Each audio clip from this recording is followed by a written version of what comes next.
구약성경 574면 열왕기하 8장 7절에서 15절까지 말씀을 봉독해 드립니다. 열왕기하 8장 7절에서 15절까지의 말씀입니다.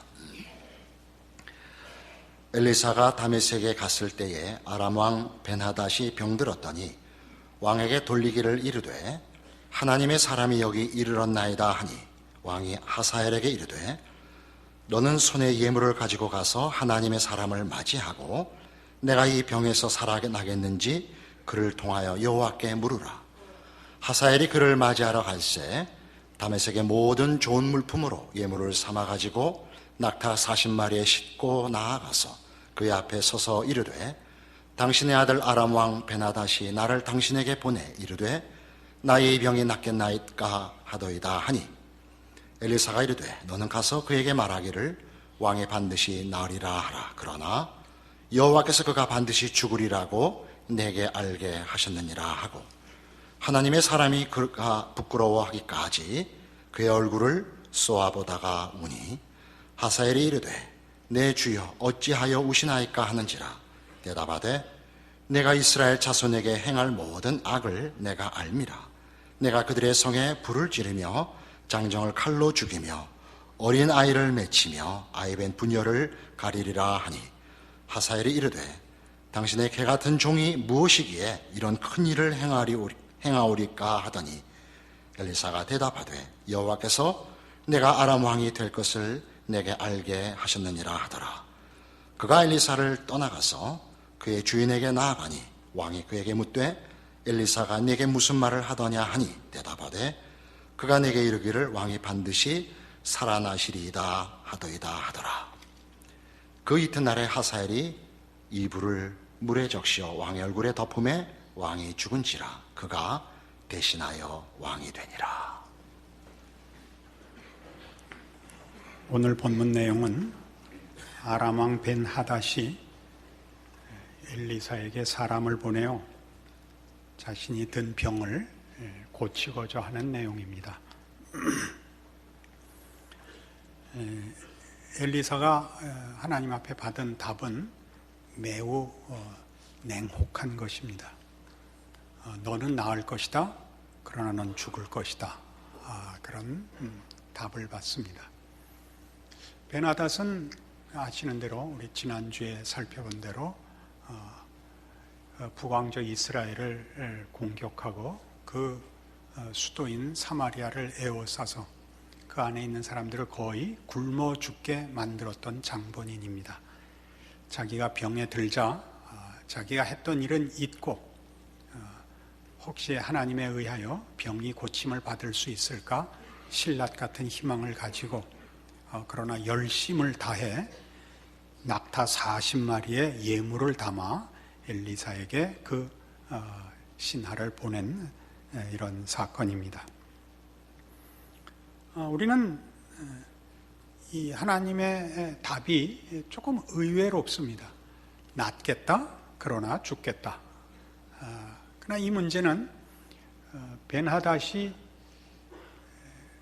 엘리사를 찾아보내는 그 열심, 그 풍성한 예물 같은 것 때문에 약간의 오해를 가지게 돼서 그렇습니다. 하나님의 엄중한 대답은 너 아무리 꾀를 내고 나를 속이려고 해도 쓸데없다. 나는 네 진심을 안다. 너는 나를 존중하거나 내 앞에 항복을 해서 찾아오는 것이 아니라 다만 병이 낫겠다는 생각 외에 다른 것이 없는데 나는 그렇게 호락호락한 하나님이 아니다. 나는 그런 가벼운 대상이 아니다 라고 답하는 겁니다. 맨 먼저 떠오르는 성경 구절은 이겁니다.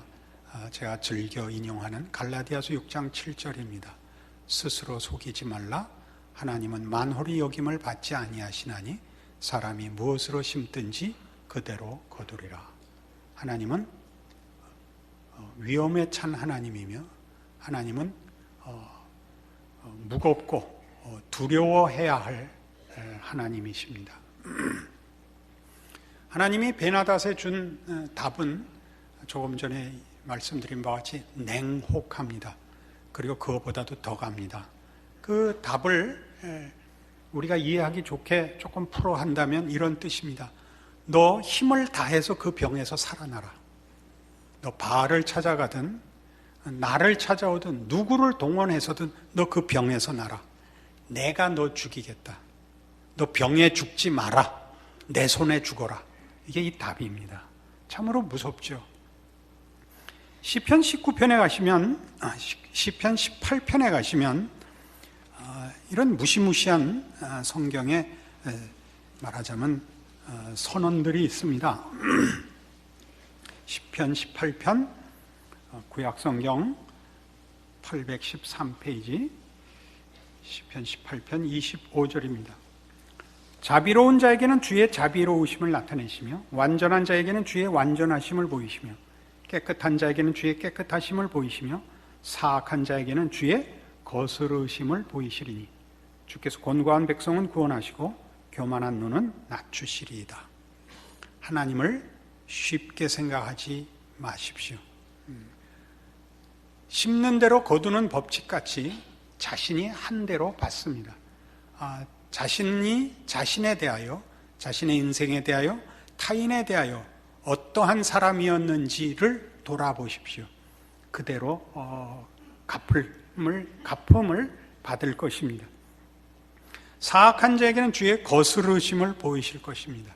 베나닷은 바로 이 하나님의 거스르심을 받고 있습니다.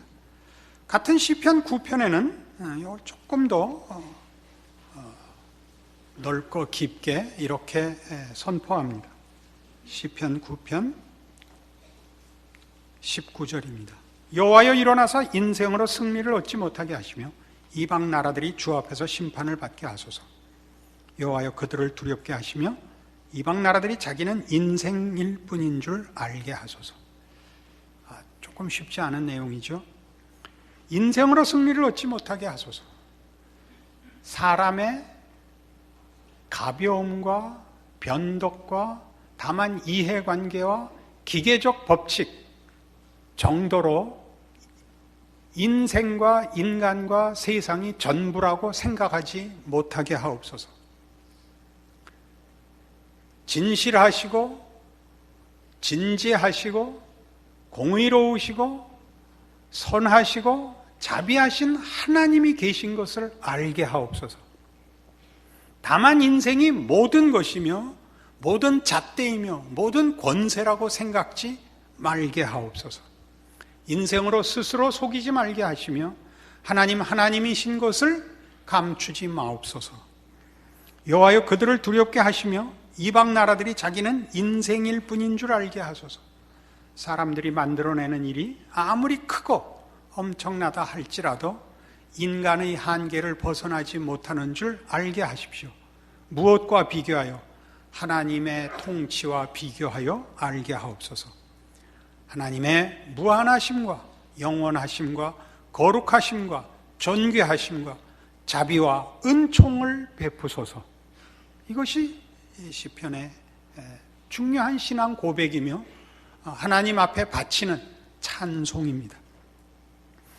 우리는 벤하닷이 하나님 앞에서 얼마나 가볍게 자신과 인생과 하나님을 생각하고 있는가를 즉각 성경의 다른 말씀들을 통하여 확인받습니다. 하나님은 존귀한 분입니다. 두렵고 떨림으로 섬겨야 하는 분이며 지극히 영광스러운 분이십니다. 이 문제는 오늘날 벤하닷의 문제에 국한되는 것이 아니라 벤하닷의 이 믿음 없음, 하나님에 대한 저의 무례함, 믿음 없음들을 꾸중하는 것 이상으로 하나님을 아는 자들, 하나님을 아버지라 부르는 자들 앞에도 동일한 추상 같은 꾸중으로 오늘 우리를 묻습니다. 너희는 어떠한가? 하나님을 안다고 하는 너희는 하나님을 존귀히 무겁게 두려움으로 섬기고 있는가 묻습니다. 신약 성경으로 오셔서 히브리서 6장에 가보십시다.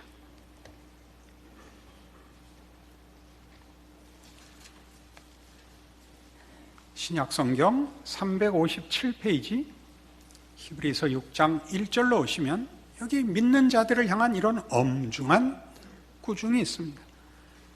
그러므로 우리가 그리스도의 도의 초보를 버리고 죽은 행실을 회개함과 하나님께 대한 신앙과 세례들과 안수와 죽은 자의 부활과 영원한 심판에 관한 교훈의 털을 다시 닦지 말고 완전한 대로 나아갈지니라.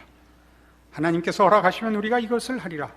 한 번 빛을 받고 하늘의 은사를 맛보고 성령에 참여한 바가 되고 하나님의 선한 말씀과 내세의 능력을 맛보고도 타락한 자들은 다시 새롭게 하여 회개하게 할 수 없나니 이는 그들이 하나님의 아들을 다시 십자가에 못 박아 드러내놓고 욕되게 함이라. 땅이 그 위에 자주 내리는 비를 흡수하여 밭 가는 자들이 쓰기에 합당한 채소를 내면 하나님께 복을 받고 만일 가시와 엉겅퀴를 내면 버림을 당하고 저주함에 가까워 그 마지막은 불사름이 되리라.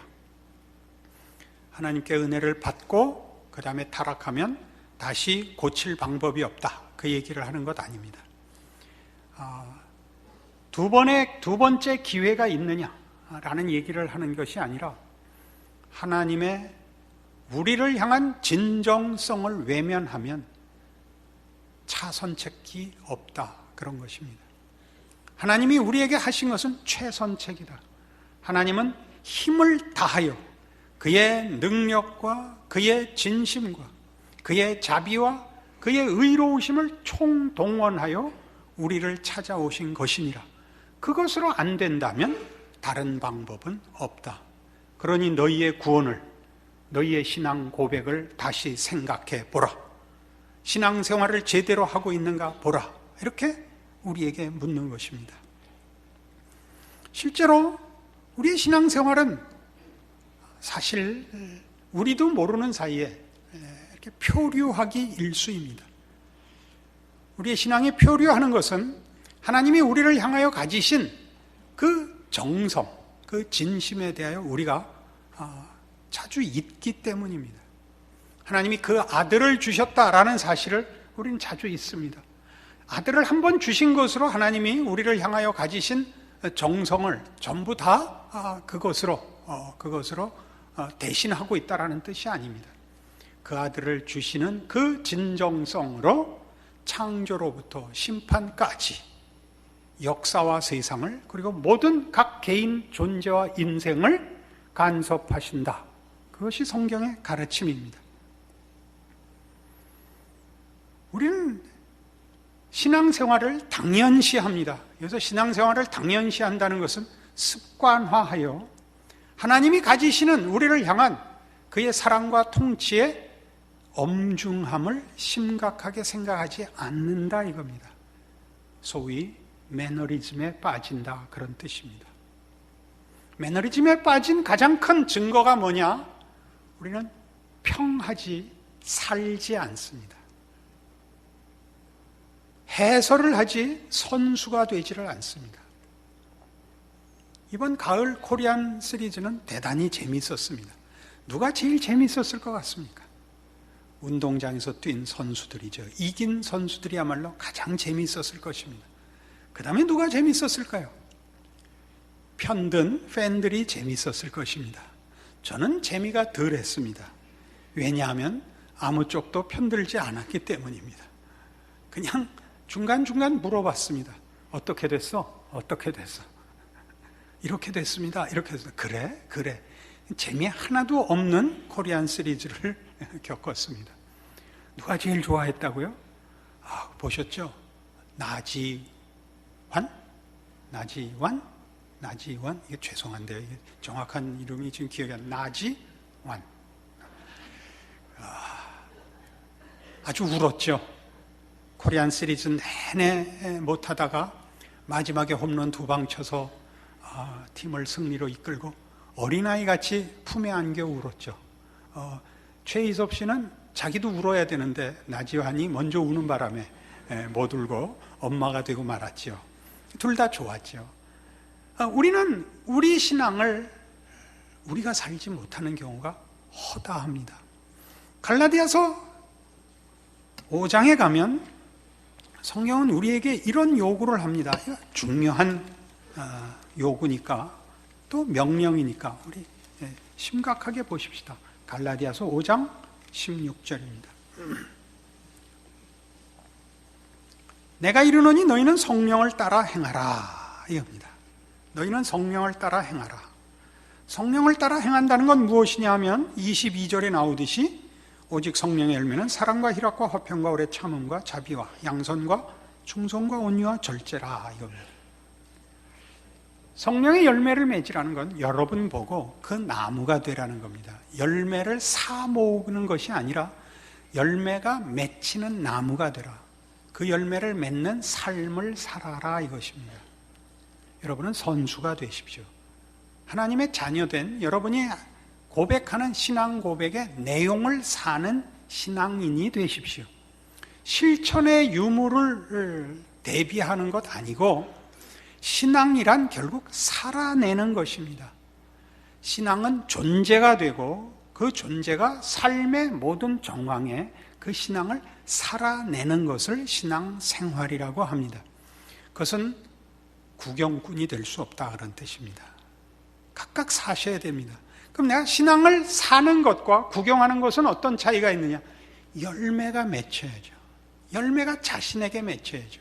그러니까 이 성령의 열매는 지금 여기 나열한 것 같이 뭐 이런저런 그 성령의 열매들의 항목들보다 즉 사랑과 희락과 화평과 오래 참음과 자비와 양성과 오래 참음과 온유와 절제가 문제가 아니라 이 같은 것을 금지할 법이 없다는데 그 중요성이 있습니다.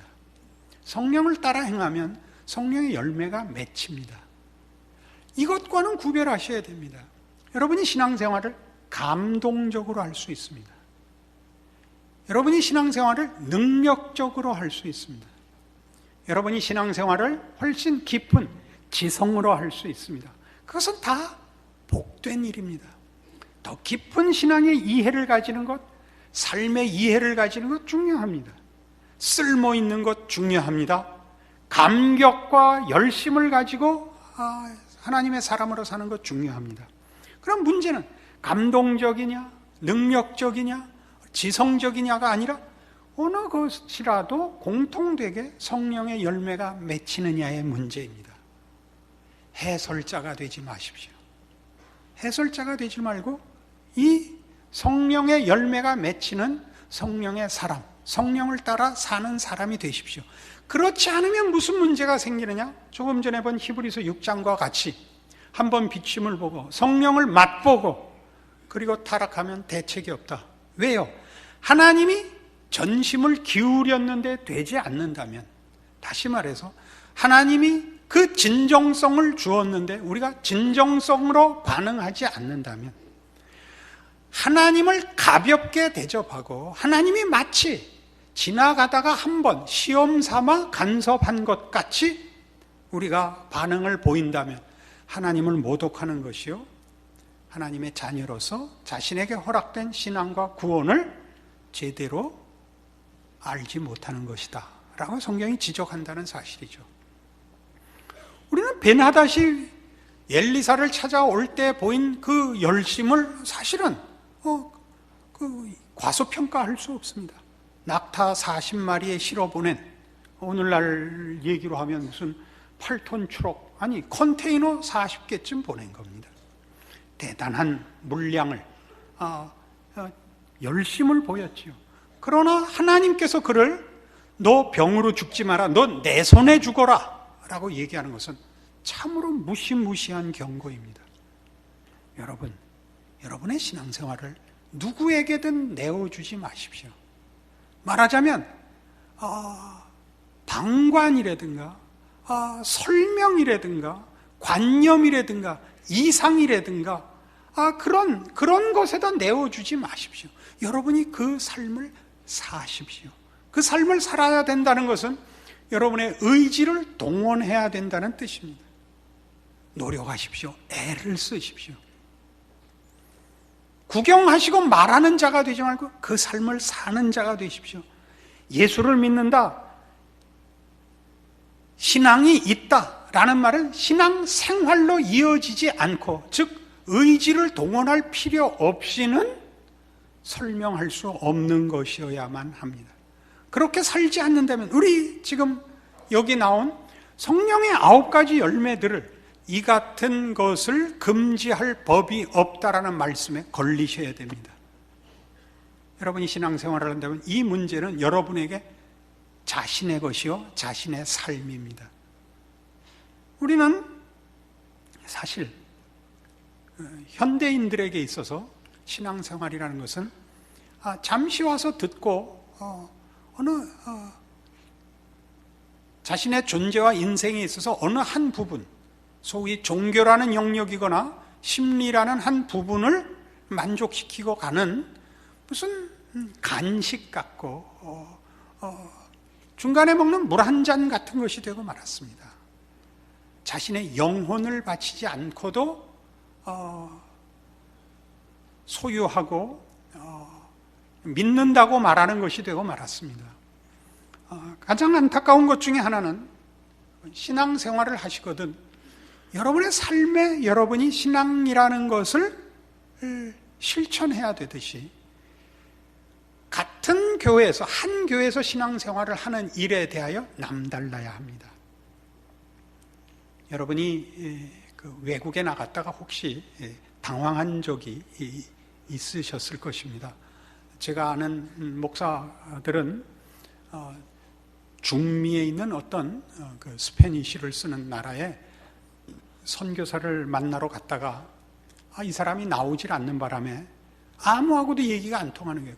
그나마 몇 마디 하는 영어도 안 통하는 거예요. 그래서 모든 동양계 사람들을 만날 때마다 한국 사람이세요? 한국 사람이세요? 이렇게 물은 거예요. 나중에는 흰둥이만 빼놓고 다 물어봤대요. 혹시나 해서. 얼마나 당황했겠어요. 여러분, 이 사실 하나님의 사람으로 세상에서 산다는 것은 참으로 특별한 처지에 있는 것입니다. 우리는 세상 속에서는 온통 우리와 다른 사람들과 살아야 합니다. 그 속에서 살아야 하지만 위로받거나 이해받지 못하는 사람들 앞에서 삽니다. 주일날 한 믿음, 한 소망, 한 고백을 가지고 함께 모여 같은 교회로 찾아오는 얼굴들을 마주 대하면 반가워해야 합니다. 우리 현대 교회들이 대부분 그렇듯이 여러분들의 표정들도 가장 두드러진 표정이 건들지 마세요 입니다. 나를 내버려 두세요. 내가 혼자 알아서 할 테니까, 내가 듣고 싶을 때 듣고 말고 싶을 때 말 테니까 나를 밀지 마십시오. 개입하지 마십시오. 그래서 여러분 얼굴에 너무나 분명합니다. 그건 여러분 자신을 위해서 그러시면 안 됩니다. 그건 바로 베나닷 앞에 하나님이 꺼내놓은 참으로 무서운 경고와 같은 경고를 자초하는 것입니다. 여러분이 하나님의 사람이면서 같은 신앙인들을 반가워하지 않고 신앙인인 사실을 여러분의 인격과 삶에서 실천해내기 싫어한다면 하나님을 모욕하는 것입니다. 왜냐하면 그는 바로 여러분을 위하여 그 아들을 보내신 하나님이시기 때문입니다. 하나님이 어찌 그 아들과 함께 모든 것을 은사로 주지 아니하시겠느냐, 이 말을 기억해야 합니다. 그 아들을 주시니가 무엇을 아끼고 있겠습니까? 하나님은 지금 여러분에게 최선을 다하여 모든 것을 주시고 눈동자같이 지키고 계십니다. 그러나 우리는 거부하고 있습니다. 내가 원하는 시간에 면회를 하러 오는 정도에 불과합니다. 그러시면 안 됩니다. 여러분, 교회에는 모든 모임에 여러분이 참여하시는 것이 여러분의 책임이며 권리입니다. 봉사하십시오. 예수 믿는 재미는 봉사해보지 않으면 모릅니다.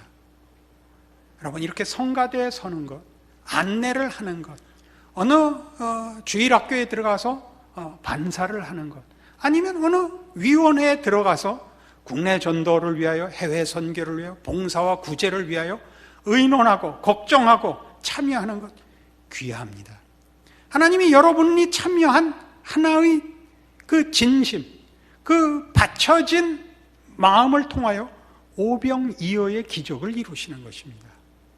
우리 이거 놓치고 살면 안 됩니다. 저도 여러분 보고 괜히 희죽희죽 웃으라 그러는 것 아닙니다. 여러분이 가지시는 사실은 다른 것으로 채워질 수 없는, 그리고 여러분이 거부할 수 없는 하나님을 아는 지식, 예수 그리스도의 십자가의 의미를 아는 여러분의 신앙 고백, 그것을 거기에 정당하게, 그 무게와 그 깊이에 합당하게 반응하셔야 됩니다. 그렇지 않으면 여러분은 여러분의 삶을 부질없이 보내는 것입니다. 신자이지만 신자의 길을 거부하는 것입니다. 우리가 외국에 나가서 교포들을 만났을 때 가장 가슴 아픈 현실, 한국 사람인데 한국 사람인 것을 거부하고 사는 교포들입니다. 한국 사회가 어렵다는 얘기만 계속합니다. 내가 한국에 살지 않고 이렇게 외국에 나왔다는 것이 다행이다를 그렇게 설명하는 것이죠. 한국은 곧 망할 것 같고 정치가 개판이고 우리 잘 살고 있는데 본인이 왜 자꾸 그 얘기를 할까요? 한국 사람인 것이 불안해서, 한국 사람인 것이 자랑스럽지 않아서, 한국에서 도망 나온 것이 아니라 지혜로운 것인 것이라고 우기고 싶어서 나는 한국 사람이 돼 한국 사람이 아니노라 라고 우기는 사람을 만나면 제일 괴롭습니다. 신자들을 만났을 때 제일 괴로운 일은 뭔가요, 그럼? 나는 예수를 믿지만 예수 믿는 사람으로 살지는 않노라 라고 변명하는 얘기를 듣는 것이죠. 이렇게 저렇게 바빠서 믿지 않노라 라고 얘기하는 것은 그나마 측은하지만 예수를 열심히 믿을 필요가 어디 있느냐라고 얘기하는 데는 참으로 답답합니다. 하나님이 누구신지를 분명히 알면서 히브리서 6장에서 본 바와 같이 비춤을 받고 성령의 은사를 맛보고 십자가가 무엇인지 분명히 알면서 그것을 멸시하고 외면하는 것은 그것보다 더 심한 하나님 앞에 모욕은 없고 여러분 신앙 고백에 대한 모순도 없습니다. 여러분 각자를 돌아보십시오. 그러지 않으면 여러분은 벤하다십니다. 로마서 14장에 가시면 이 문제에 대한 성경의 최종적인 오늘의 격려를, 권면을 이렇게 받아들입시다. 258페이지 신약성경 로마서 14장 17절입니다. 하나님의 나라는 먹는 것과 마시는 것이 아니요 오직 성령 안에 있는 의와 평강과 희락이라. 이로써 그리스도를 섬기는 자는 하나님을 기쁘시게 하며 사람에게도 칭찬을 받느니라.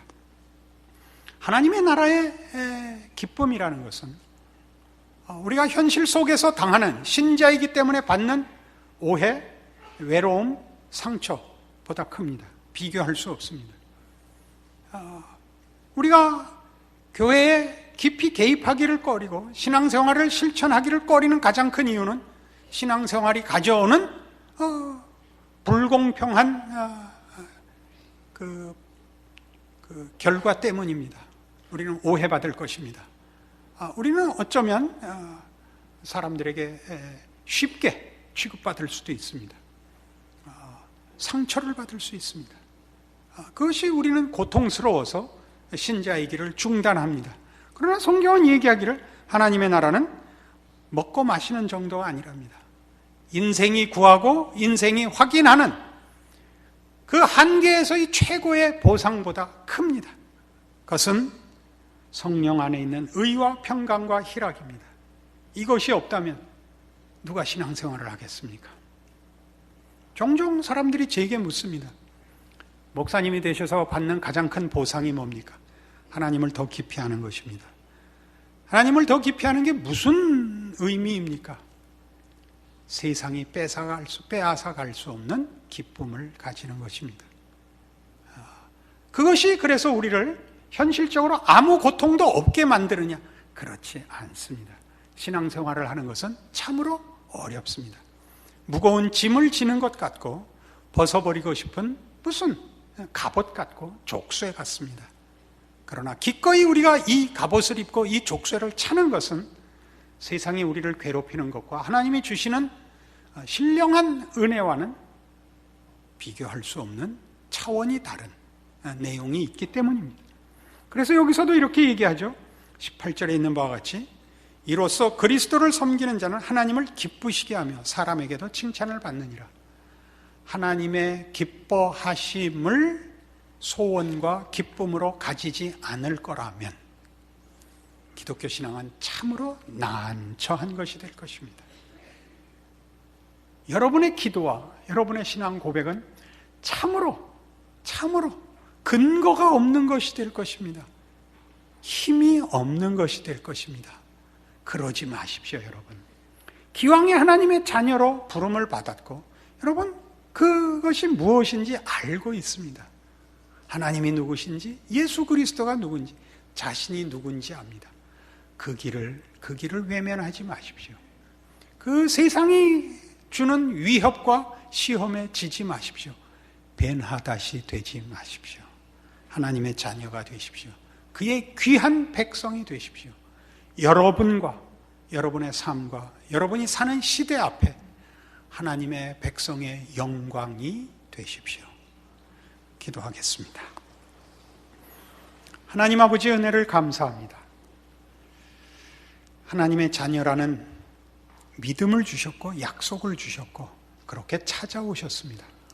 우리 모두가 하나님을 아버지로 부르며 창조주시오 심판자시오 우리를 위해 그 아들을 주신 우리의 아버지 하나님이신 것을 고백합니다.